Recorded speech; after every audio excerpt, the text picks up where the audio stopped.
শুভ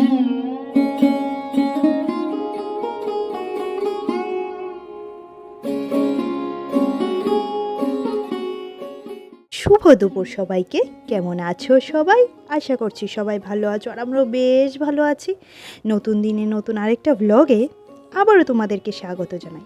আশা করছি যে যেখান থেকে আমার ভিডিওটা দেখছো একটা লাইক দিয়ে দেখবে। ঘড়িতে বাজে দুপুর 2টো, আর এই যে মিঠি মা রেডি হয়ে গেছে, আর আমার মুখের একটা বড় হাসি দেখে তো বুঝতেই পারছো যে আজকে একটা ফাটাফাটি জিনিস আসতে চলেছে। আর সেই জিনিসটা হচ্ছে, আমরা যাচ্ছি আজকে আমাদের বাড়িতে, মানে আমাদের গ্রামের বাড়িতে, যেখানে পৌষ সংক্রান্তি উপলক্ষে অনেক মজা হয়। আর পরিবারের সবাই যখন মিলেমিশে থাকা যায় তখন মজাটা আরেকটু বেড়ে যায়, তাই না? গোপাল সোনাও যথারীতি রেডি হয়ে গেছেন, আর এখানে বাড়ি থেকে বেরিয়েও পড়লাম।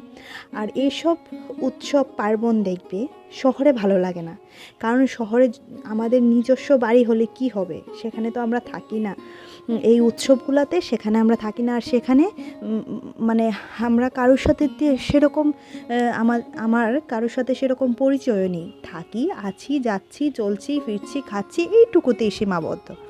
কিন্তু গ্রামটা হচ্ছে একটা আপন আপন অনুভূতি, মানে যেখানে শুধু মাটির গন্ধ, সুন্দর সুন্দর সিনারি, আর মানে কি বলবো, গ্রাম তো অবশ্যই সুন্দর, সবচেয়ে সুন্দর হচ্ছে গ্রাম।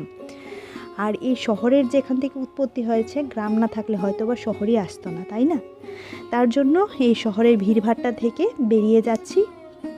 যেহেতু পৌষ সংক্রান্তি উপলক্ষে গ্রামে অনেক মজা হয়, যেমন উঠোন লেপা, কিন্তু সেগুলো তোমাদের সাথে শেয়ার করতে পারিনি। মা অনেক দিন আগেই, মানে শাশুড়ি মা অনেক দিন আগেই এগুলা উঠানটা লেপে নিয়েছেন। আর এখানে দেখো যাচ্ছি, আর শুধু শুধু শুধু দেখা যাচ্ছে ধান, পাকা ধান কাটা হয়েছে, শুধুমাত্র এই যে ধানের ক্ষেতগুলা দেখা যাচ্ছে। আর এখানে দেখছো, গ্রামে ঢোকা মাত্রই দেখে ফেললাম বুড়ির ঘর, যেটাতে বাচ্চারা বসে পিকনিক করবে, তারপরে কালকে সকালে এটাকে পুড়িয়ে দেবে, তারপর স্নান করে এই রোদ পোহাবে, আগুন পোহাবে, তাই তো? কে কে এগুলা করতে ছোটোবেলায় আমাকে অবশ্যই জানাবে। আর আমি তো এক্সাইটমেন্টে গাড়ি থেকেই নেমে পড়েছি, এবার তো এই ঘরটার সাথে আমার একটা ছবি চাই ভাই, তাই না? মিঠি বলছিল, মা আমি জীবনেও কোনো দিন এরকম ঘর দেখিনি। হ্যাঁ, ও কখনোই দেখেনি, কারণ ও কখনো দেখার সুযোগ পায়নি। তো ওকে, মিঠির পাপাকে বলছিলাম আমাদেরকে একটু ভিডিও করে দাও। আর ওয়েদার প্রচণ্ড খারাপ, রোদ একদম নেই আজকে কটা দিন ধরে। তো মিঠিকে বলছিলাম যাবি নাকি ঘরে, আর ও তো পাগল হয়ে গেছে, ওটার ভেতরে ঢুকবেই। বলো তো কার না কার ঘর যদি আবার কিছু বলে, কিন্তু কিছু বলবে না, গ্রামের মানুষগুলো খুব সহজ সরল হয়, ওদের মধ্যে পেঁচ খুব কম থাকে, তাই না? আর এখানে এত বড় ঘর থেকে আমি ভাবলাম ঘরটা এত লম্বা কেন, তো দেখছি ঘরের ভেতরে আছে দোতলা, খুব সুন্দর দোতলার সিস্টেম আছে, হয়তো বা উপরে খাওয়ার রেখে নিচে খাবে। আর যেদিকে তাকাচ্ছি দেখো সব দিকে বাচ্চারা ঘর বানাচ্ছে। এই দেখো আরেকটা ঘর। তো এটা দেখতে দেখতে, আর আমি তো এতটা এক্সাইটমেন্ট লাগছিল আমার। আর এখানে অল্প একটু আবার রোদ উঠেছে, একদম অল্প করে। তো এই যে আমাদের বাড়ি এরিয়াতে আমরা চলেও এলাম, এখন সোজা চলে যাব বাড়িতে। আর বাড়িতে গিয়ে এই দেখো মিঠিমার শুরু হয়ে গেছে সারা বাড়ি ঘুরে দেখা, কোথায় কি আছে কি ব্যাপার সেটা সব ঘুরে সুরে দেখবে ও। ওর তো সবসময়ই এটা অভ্যাস, বাড়িতে আসলে সব দেখতে হয়। এবার মা দেখছি কি করছে, মা বানাচ্ছে পিঠে।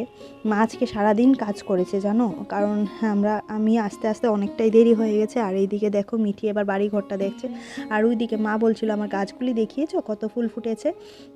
এই তো।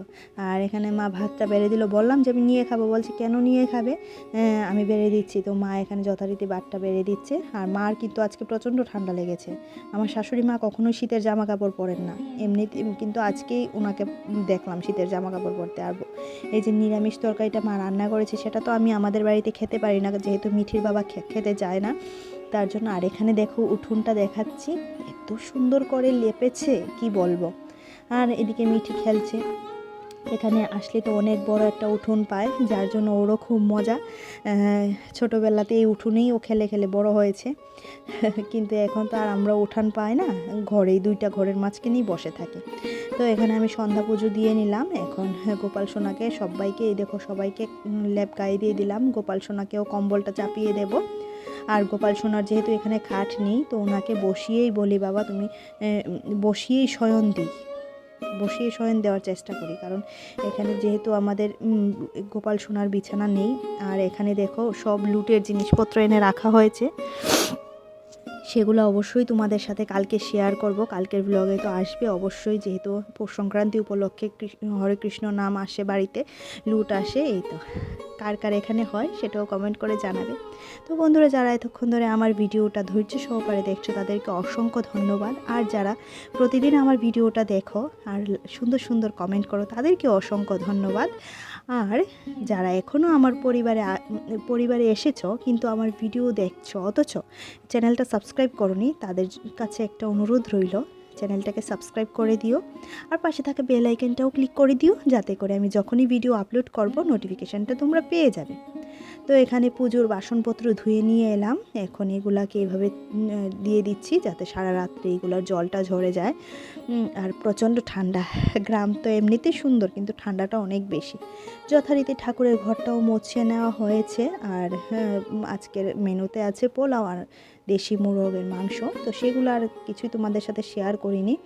এখানে গোপালদেরকে শয়ন দিয়ে তারপর এই যে চা আর মা পিঠা বানাচ্ছে গরম গরম, এটা হচ্ছে পাটিসাপটা পিঠা। আর আরও পিঠা বানিয়েছে, দেখাচ্ছি তোমাদেরকে, এই দেখো